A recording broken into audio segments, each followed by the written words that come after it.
덤바의 수라는 말이 있습니다. 덤바의 Numbers Number라는 말이 있는데요.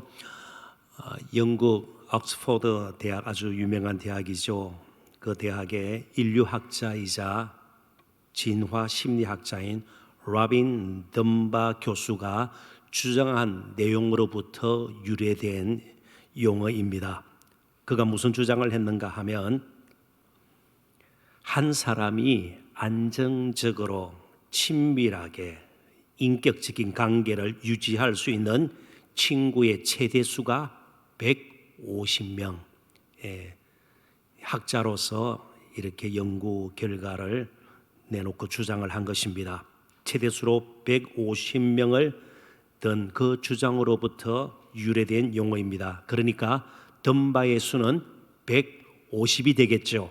그러니까 150명 가량이 평생 사는 동안 인격적으로 아주 친밀하게 관계를 맺을 수 있는 사람의 최대 수라는 것입니다. 가족일 수 있고요, 아주 가까이 지내는 동기, 동료일 수도 있겠죠. 그런데 우리는요, 훨씬 뛰어넘을 겁니다. 왜요? 교회라는 또 새로운 하나님의 가족이 생겼기 때문 아니겠습니까? 그뿐이 아니에요. 성도로 부름을 받은 우리에게는 150명과 관계를 맺는 것으로 끝나는 것이 아닙니다. 150명 이외의 사람들에게도 우리는 선한 이웃이 되어야 하기 때문에 그렇습니다. 누구를 대하든. 그래서 우리에게는 반드시 해야 할 일이 한 가지 있습니다. 그것은 바로 축복입니다. 심한 비난 그리고 저주와 정오의 말과 같은 것들은 이제 더 이상 우리에게는 어울리지 않는 것이에요. 그걸 먼저 우리는 깊이 마음속에 좀 인식을 할 필요가 있다고 여겨집니다. 심지어 우리를 어렵게 하는 자들까지도 우리는 축복을 해야 합니다. 로마서 12장 14절을 보십시오.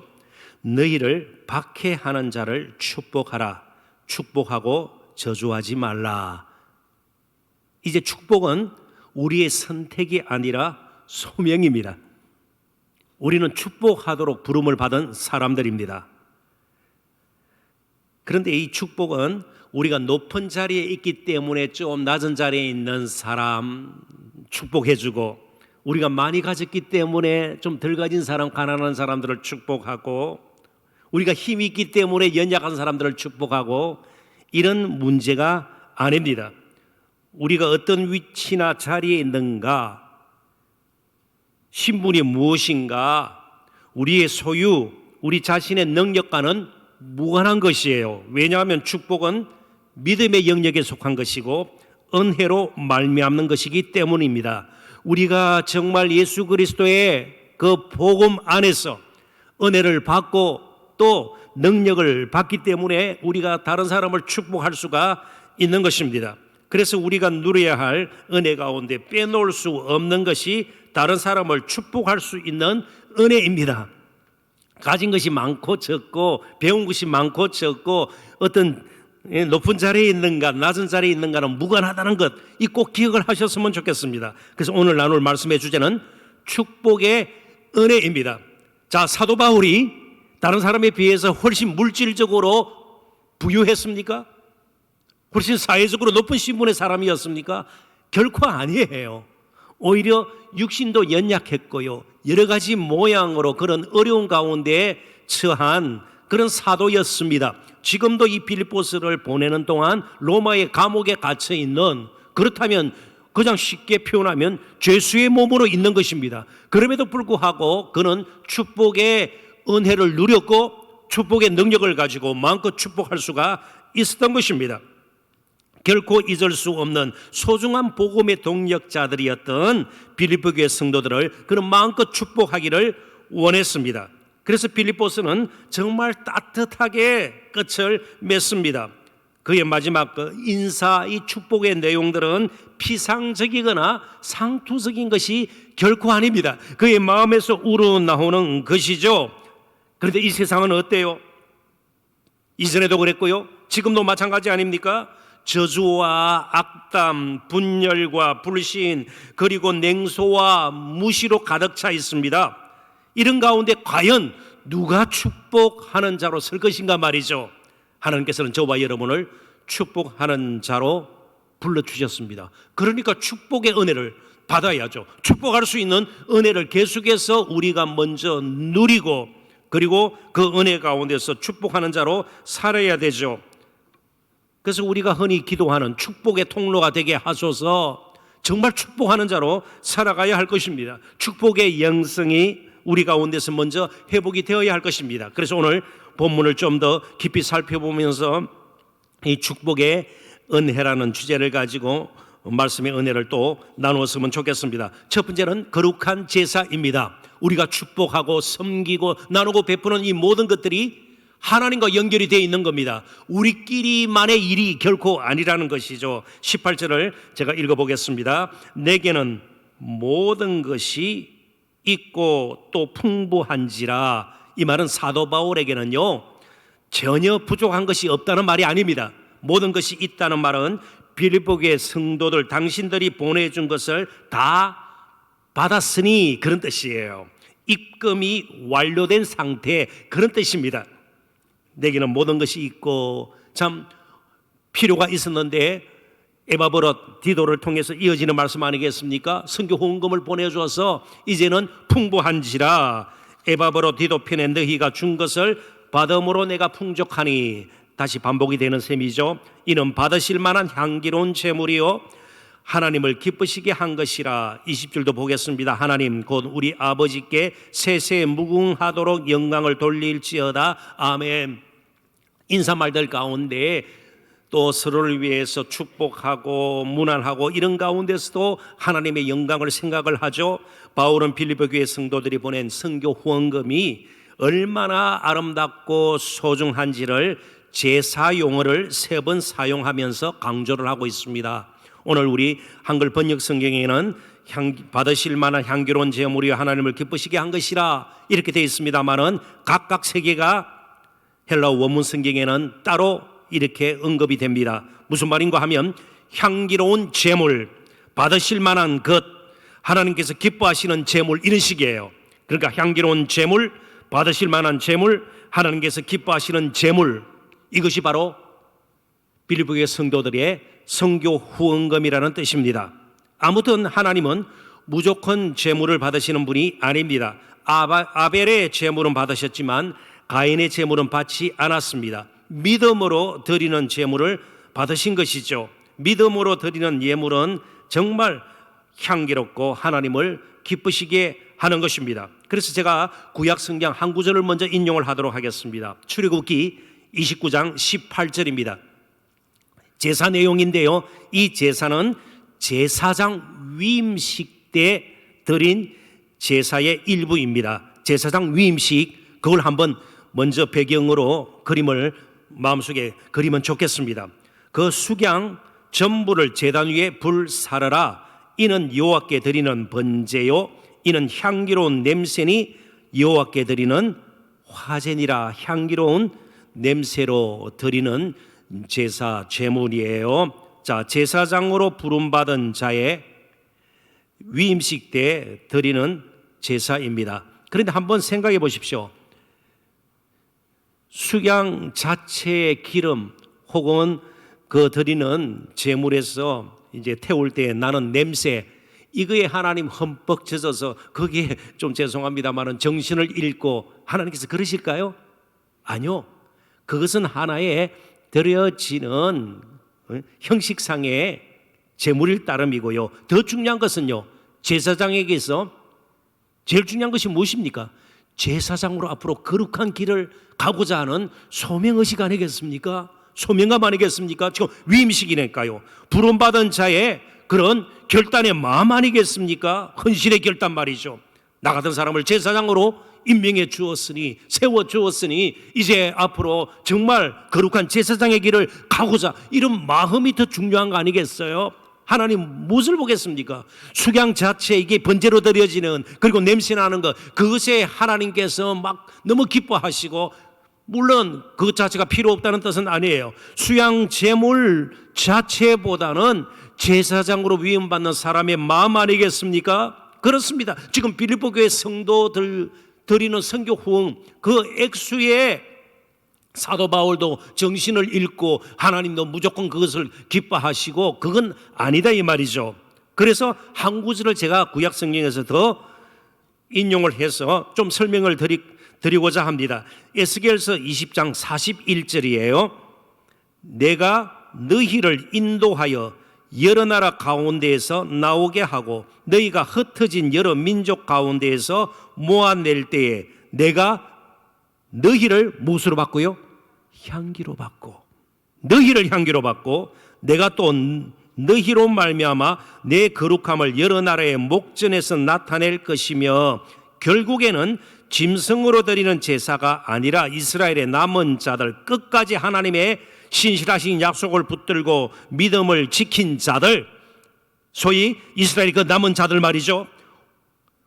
그 사람들 자신 혹은 그들의 삶을 하나님께서는 향기로운 제물로 받으실 것을 말씀하십니다. 중요한 것은 우리의 마음이 하나님을 향해 드려지고 있는가 하는 점입니다.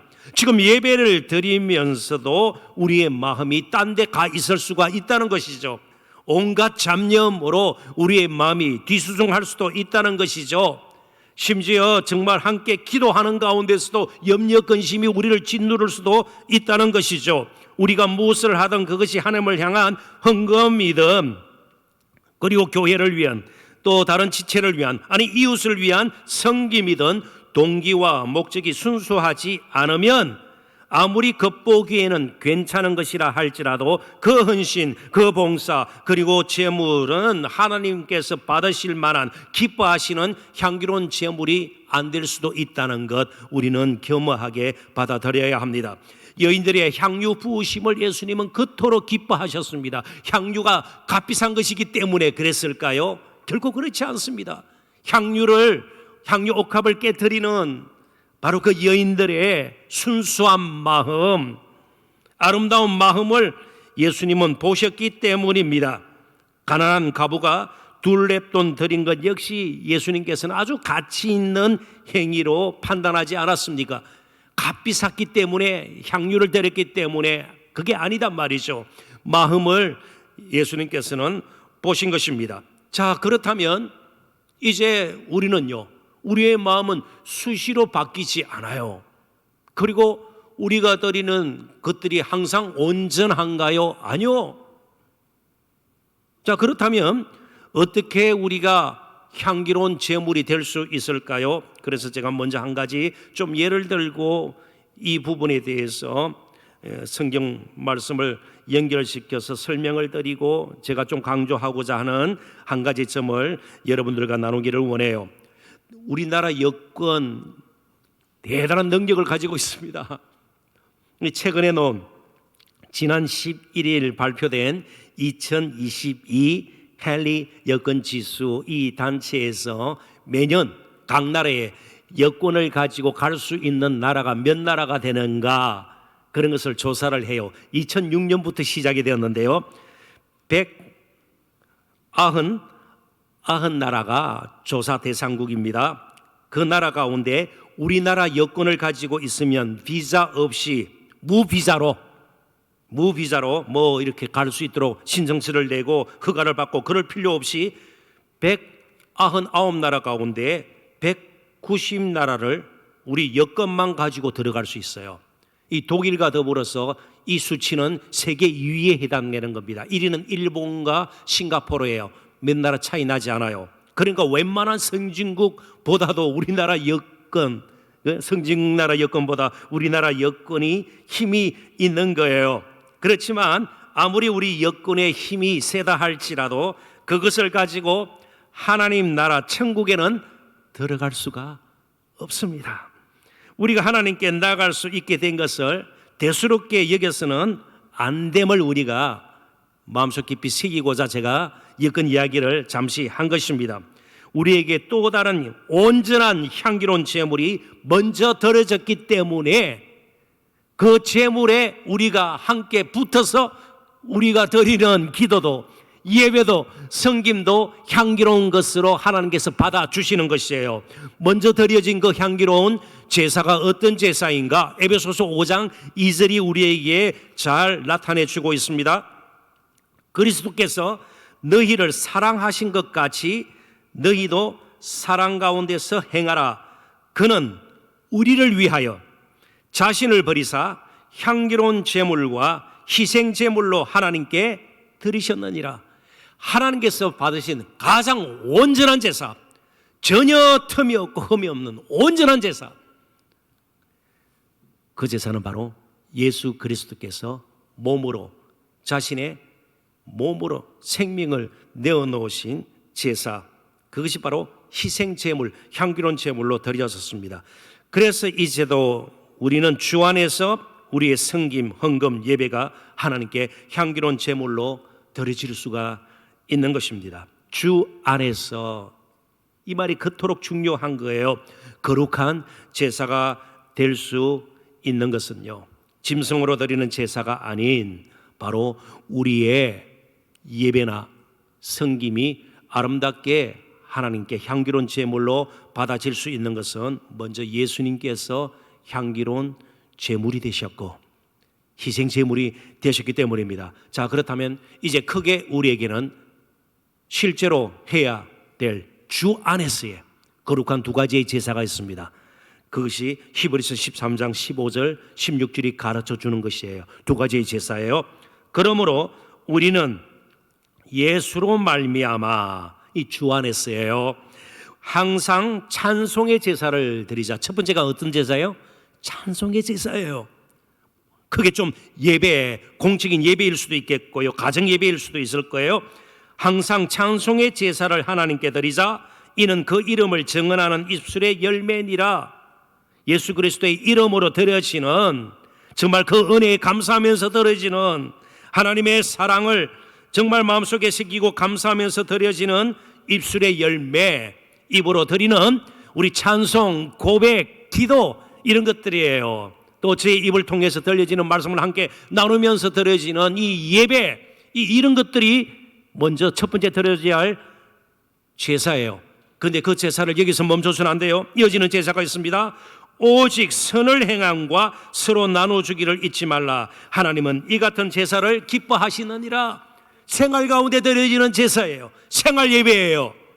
선행과 나눔의 제사예요. 그러니까 우리가 드리는 이런 공적인 예배 참 중요합니다. 그리고 이어서요, 우리의 생활 예배, 일상생활 가운데서 우리가 서로 사랑하고요, 나눠주고 돕고 섬기고 베푸는 이 모든 것들, 이게 또 하나님께서 기뻐하시는 제사예요. 이 두 가지 제사가 이제 우리의 남은 삶 동안 계속 이어져야 되는 거예요. 그러니까 주일날 모여서 예배는 참 아름답게, 그리고 너무 멋있게 드렸습니다. 그렇습니다. 분위기도 좋고요, 시설도 좋고요, 찬양하는 것도 멋지고요, 전문 찬양 사역자들이 오고 너무너무 좋아요. 그런데 생활 예배가 형편이 없어요. 나누고 베푸는데 그렇게 인색해요. 더 많이 가지려고 해요. 그러면 두 번째 제사에 실패한 것입니다. 이 두 가지 제사가 계속 이어져야 되죠. 그래야만 우리가 우리 자신과 우리의 삶을 거룩한 제사로 드릴 수가 있는 것이죠. 빌립보 교회 성도들이 그랬습니다. 비록 적은 무리였지만, 정말 볼품없는 초라한 조그마한 공동체였지만 그 가운데 정말 주님을 사랑하는 마음을 가지고 예배가 있었고요, 선교 후원을 하면서 나누고 베푸는 일, 거기에도 이어지는 아름다운 삶의 제사가 뒤따랐다는 거 우리가 꼭 기억했으면 좋겠습니다. 오늘 어느 때보다도 참 암울한 시대를 살고 있지 않아요? 이 선행과 나눔의 제사, 생활 예배가 회복되는 저와 여러분이 될 수 있기를 주님의 이름으로 축원합니다. 두 번째는 온전한 사람으로 이제 하나님께서 은혜를 베푸셔서 우리로 축복하게 하십니다. 온전한 사람, 돈 많은 사람 아니에요. 배부른 사람 아니에요. 늘 힘이 있는 사람 아니에요. 하나님께서 정말 원하시는 것은요, 온전한 사람이에요. 축복하기에 합당한 사람이에요. 온전한 사람입니다. 19절 같이 한번 보도록 하겠습니다. 나의 하나님이 그리스도 예수 안에서 영광 가운데 그 풍성한 대로 너희 모든 쓸 것을 채우시리라. 그냥 그리스도 예수 안에서 그 풍성한 대로 이어가도 되는데 영광 가운데 굳이 이 수식어를 넣은 이유가 무엇이겠습니까? 영광 가운데 이 말은요, 인위적이거나 억지로가 아닌 하나님의 방식대로, 그래서 결국 영광, 하나님께서 영광 받으시기에 합당한 아름다운, 그렇게 이해를 하시면 된다는 거예요. 인위적으로 막 조작했어요. 예? 그런 식으로 되는 것이 아닌 하나님의 방식대로 그 풍성한 대로 너희 모든 쓸 것을 채우시리라. 사도 바울의 바람은 1차적으로 빌립보교의 성도들에게 물질적인 필요가 풍성히 채워지는 것이었습니다. 먼저 물질적인 것, 이거 필요해요. 배제되지 않았습니다. 그러나 조금 더 깊이 생각하면 앞부분에서 우리가 뭘 나누었죠? 자족하는 것. 부유하더라도 자족하는 심령이 없으면요, 그 부유함이 오히려 독이 될 수가 있고 화가 될 수 있다. 우리가 말씀 나누지 않았습니까? 그러니까 조금만 더 깊이 생각한다면 인간에게 필요한 것이 단지 물질만이 아님을 우리는 생활 가운데서 숱하게 경험했습니다. 사람은 떡만으로 살 수 있는 존재가 아니라는 단순한 진리를 우리는 대부분 알고 있어요. 그럼에도 불구하고 죄 지배 아래에 있는 인생들은요, 그럼에도 불구하고 더 많은 떡을 차지하려고, 더 많은 떡을 쌓으려고, 움켜쥐려고 한단 말이죠. 그게 죄가 항상 우리에게 남겨놓는 아주 쓴 흔적이에요. 나쁜 흔적이에요. 근데 한번 생각해 보십시오. 우리에게는 물질적인 필요만 있는 것이 아니에요. 부부가 심하게 다투는데 그게 떡이 해결해 줄 수 있나요? 그렇잖아요. 반찬 몇 가지 시원찮으니까 그냥 출장 뷔페로 엄청나게 상을 차리면 부부 관계가 회복이 되나요? 아니에요. 정신적인 필요가 필요하죠. 감정적인 필요가 얼마나 중요합니까? 정서적인 필요도 우리에게 있는 것이에요. 영적인 필요 말할 나위가 없는 것이죠. 그렇습니다. 하나님께서 공급하시고 또 채우시는 은혜는요, 떡만 채우는 것이 아니에요. 육신적인 필요만 채우는 것이 아니에요. 우리의 정신적인, 정서적인, 감정적인, 영적인 필요를 다 채워주시는 것이에요. 그래서 은혜는 온전한 것이죠.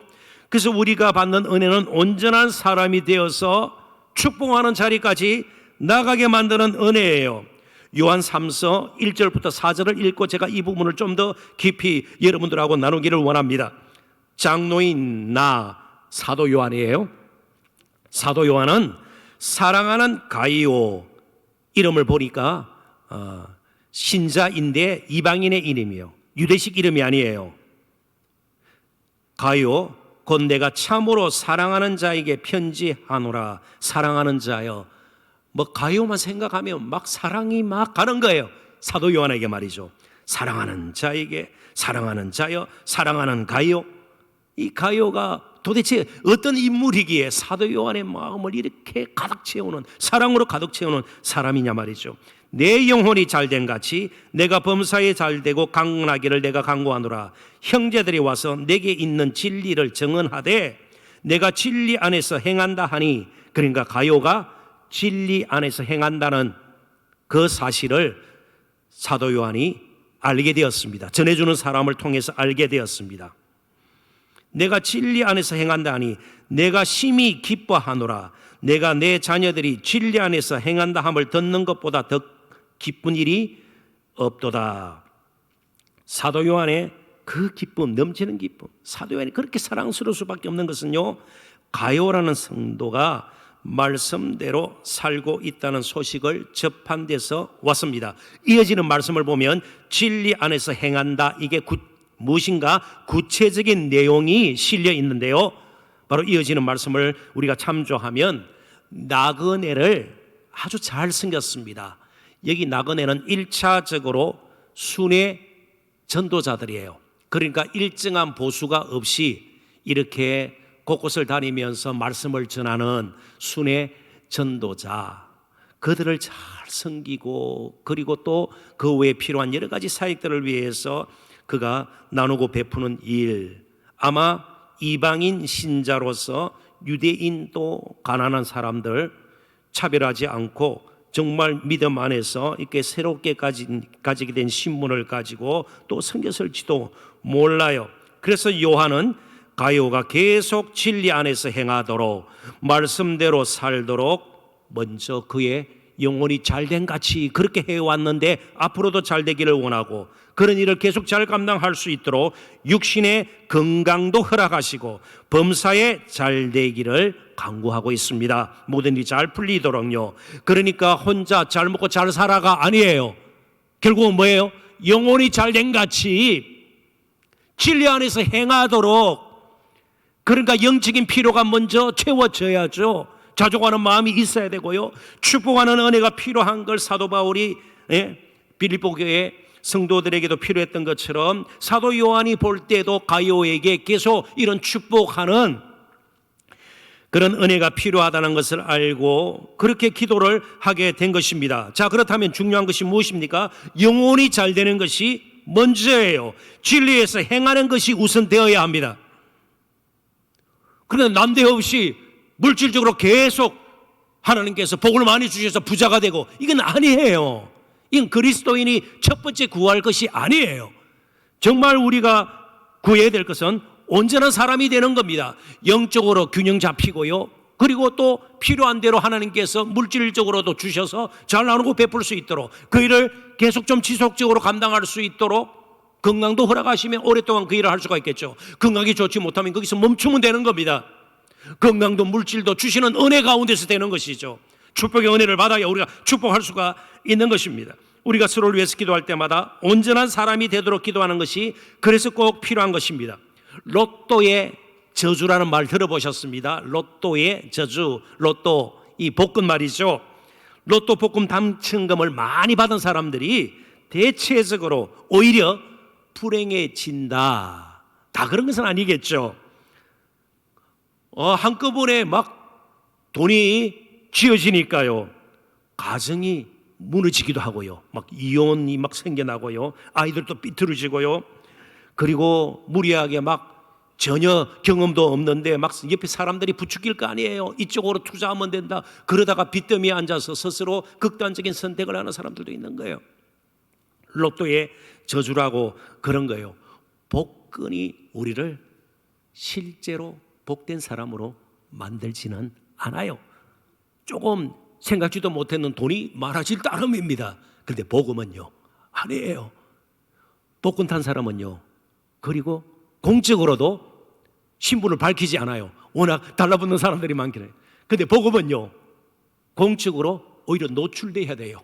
전도해야 돼요. 우리가 나눈 은혜, 우리가 누리는 생명 숨길 것이 아니에요. 복음은 우리를 온전한 사람으로 만들어요. 돈 조금 많은 사람으로 만드는 것이 아니에요. 온전한 사람으로 만들고요, 우리에게 불행이 아니라 로또의 저주가 아니라 우리로 먼저 행복하게 만들고요, 그리고 축복의 사람으로 우리를 세워 나가는 겁니다. 특별히 우리가 이 쯤에서 꼭 기억할 것은요, 주님의 십자가, 우리를 위해서 지신 십자가, 그것이 하나님의 우리를 향한 사랑을 가장 확실하게 증명했다, 드러내었다, 그런 뜻이에요. 어떻게 십자가가요? 자, 그렇다면 우리가 무엇을 기대할 수 있습니까? 십자가를 통해서도 하나님께서 우리를 향한 사랑을 드러내시는데 못할 것이 뭐 있겠냐 말이에요. 그 비참한 십자가를 통해 사람들이 꺼리는 그 처참한 십자가를 통해서도 우리를 사랑하시는 하나님의 그 마음이 전달이 되는데 딴 거 무엇 아끼겠으며 무궁무진한 방식으로 영광 가운데, 그 뜻이에요. 하나님의 방식대로, 우리가 막 조작하고 지어짜고 이런 것이 아니에요. 막 두렵게 해서 막 흥금하게 하고요, 뭔가 막 걸어놓고 감정을 붙이고 이런 식이 아닌 하나님의 영광 가운데, 하나님의 영광 가운데 십자가를 보면 그건 도저히 사랑의 통로 방식이 아니에요. 그럼에도 불구하고 하나님은 그런 방식을 통해서도 사랑을 확장하시는데 다른 방식, 다른 도구, 다른 수단 하나님께서 못 쓰실 것이 뭐 있냐 말이죠. 또 아낄 것이 뭐냐 말이죠. 우리를 사랑하시기에 하나님은 못하실 일이 없다는 것을 십자가는 우리에게 보여줍니다. 사랑하는 성도 여러분, 이제 저와 여러분은 온전한 사람이 되도록 서로를 축복하고 기도해야 합니다.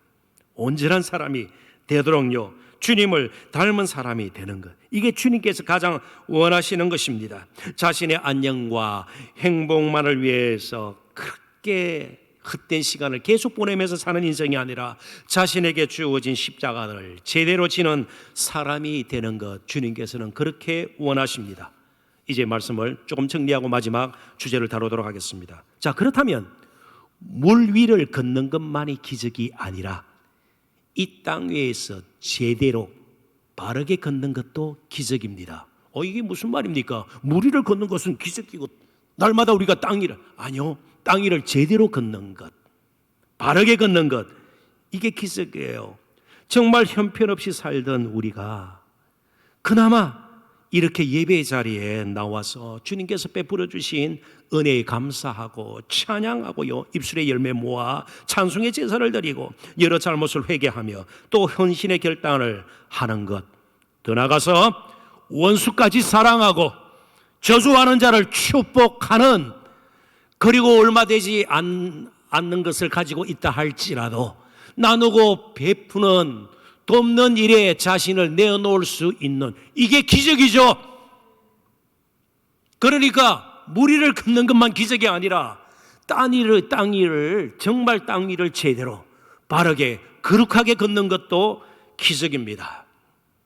그래서 이제 마지막, 영원한 나라의 은혜, 우리에게 필요합니다. 자, 하나님 나라의 가장 풍성한 것이 무엇일까요? 은혜예요. 진리예요. 은혜와 진리. 나라라는 것은 단순히 어떤 영역이라기보다는 통치, 그런 개념이죠. 주 예수 그리스도께서 저와 여러분을 하나님 나라의 백성으로 삼으시고 은혜와 진리로 지금도 다스리고 있는 것입니다. 어떻게 살아야 할지를 알게 하고요, 그렇게 살아갈 수 있도록 날마다 은혜를 베풀어 주세요. 축복의 은혜를 주세요. 21절부터 23절 이제 읽어보겠습니다. 그리스도 예수 안에 있는 성도에게 각각 문안하라. 나와 함께 있는 형제들이 너희에게 문안하고 모든 성도들이 너희에게 문안하되 특히 가이사의 집 사람들 중 몇이니라. 주 예수 그리스도의 은혜가 너희 심령에 있을지어라. 마지막 문안 인사를 피차 나눌 것을 바울은 권면합니다. 한 가지만 짚고 넘어갑니다. 그런데 가이사의 집 사람들 중 몇, 가이사는 로마 황제를 통칭하는 거예요. 로마 황제는 다 가이사예요. 이름은 조금씩 달라요. 가이사, 이 로마 황제를 지칭하는 말, 그러니까 가이사의 집 사람들, 그렇다면 왕족인가 그런 것 같지는 않습니다. 이 사람들이 과연 누구일까요? 지금 바울은 로마의 어떤 감옥에 갇혀 있는가 하면 왕궁을 수비하는 시위대라, 빌립보서의 1장에서는 그렇게 표현이 되어 있는데요, 그 시위대, 왕궁을 수비하는, 지키는 그런 수비대 감옥에 갇혀 있습니다. 그러니까 왕궁을 지키는 군병이나 지휘관 혹은 왕궁에서 일하는 사람들, 요즘 말로 군속들 가운데 바울이 전하는 복음을 듣고 믿게 된 자들도 있을 수가 있겠고요, 알 수는 없어요.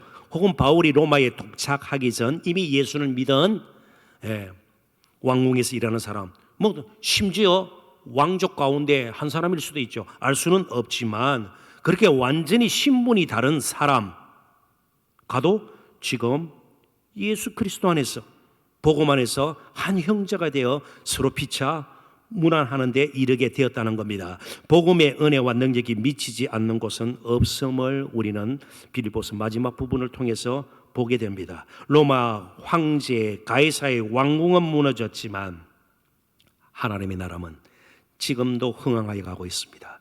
교회는 무너지지 않을 겁니다. 로마 제국은 무너졌지만 하나님의 교회, 그 어떤 음부의 권세도 엿볼 수 없는 주 예수 그리스도가 바로 교회의 머리떼기 때문입니다.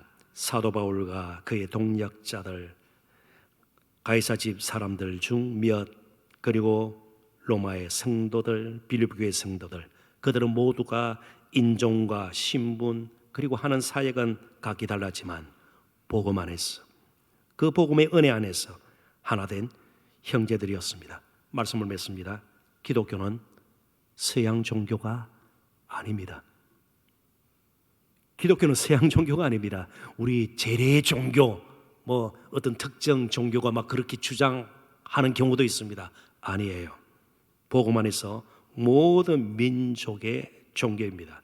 하나님 나라는 정말 영원하고요, 영광스럽고요, 아름답습니다. 이제 말씀을 마지막 인사말로 맺겠습니다. 바울은 자신이 지금까지 걸어온 인생의 길을 되돌아보면서 가장 필요했던 것이 무엇인지를 분명히 확신을 하고 그것을 빌립보 교회 성도들도 함께 누리기를 원했습니다. 바로 그것은 주 예수 그리스도의 은혜였습니다. 주 예수 그리스도의 은혜가 너희 심령에 있을지어다.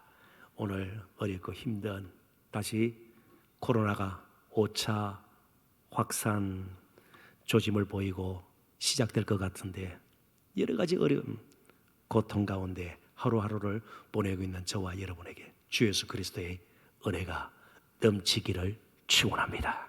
기도하십시다. 하나님 아버지, 은혜와 사랑